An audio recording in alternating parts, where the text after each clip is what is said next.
Paris ஒலிம்பிக்ஸில் பங்கேற்று தாயகம் திரும்பிய மல்யுத்த வீராங்கனை வினேஷ் போகத்திற்கு டெல்லி விமான நிலையத்தில் ஆரவார முழக்கத்துடன் ரசிகர்கள் உற்சாக வரவேற்பு அளித்தனர். பாரிஸ் ஒலிம்பிக்ஸில் 50 கிலோ எடை பிரிவு மல்யுத்தத்தில் பங்கேற்ற இந்தியாவின் நம்பிக்கை நட்சத்திரமான வினேஷ் போகத் இறுதிப் போட்டிக்கு தகுதி பெற்றிருந்தார். இதனால் அவர் பதக்கம் வெல்வார் என்று ரசிகர்கள் எதிர்பார்த்து காத்திருந்த நிலையில் 100 கிராம் எடை அதிகம் சர்ச்சையால் தகுதி நீக்கம் செய்யப்பட்டார். இதனால் மிகுந்த மன உளைச்சலுக்கு ஆளான அவர் தகுதி நீக்கத்தை எதிர்த்து சர்வதேச விளையாட்டு தீர்ப்பாயத்தை நாடினார். அங்கும் அவரது பதக்க கோரிக்கை நிராகரிக்கப்பட்டது. இந்நிலையில் சட்ட போராட்டத்தை நிறைவு செய்துவிட்டு விமானம் மூலம் டெல்லி திரும்பிய வினேஷ் போகத்திற்கு விமான நிலையத்தில் உறவினர்களும் சக வீரர்களும் கண்ணீர் மல்க மேளதாளத்துடன் உற்சாக வரவேற்பளித்தனர்.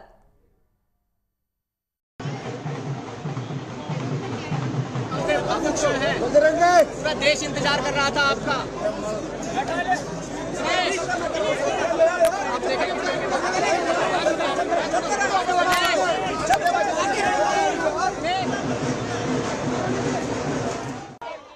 தொடர்ந்து திறந்த வாகனத்தில் அழைத்து வரப்பட்ட வினேஷ் போகத்திற்கு வழிநெடுகிலும் ரசிகர்கள் திரண்டு ஆரவாரத்துடன் உற்சாக வரவேற்பு அளித்தனர். இந்த வரவேற்பில் காங்கிரஸ் எம்பி தீபிந்தர் ஹூடாவும் கலந்து கொண்டார். பேச முடியாமல் கண்ணீருடன் வினேஷ் போகத் வாகனத்தில் நிற்க சக வீரர்கள் பஜ்ரங் புனியா, சாக்ஷி மாலிக் உள்ளிட்டோர் ஆறுதல் கூறினர்.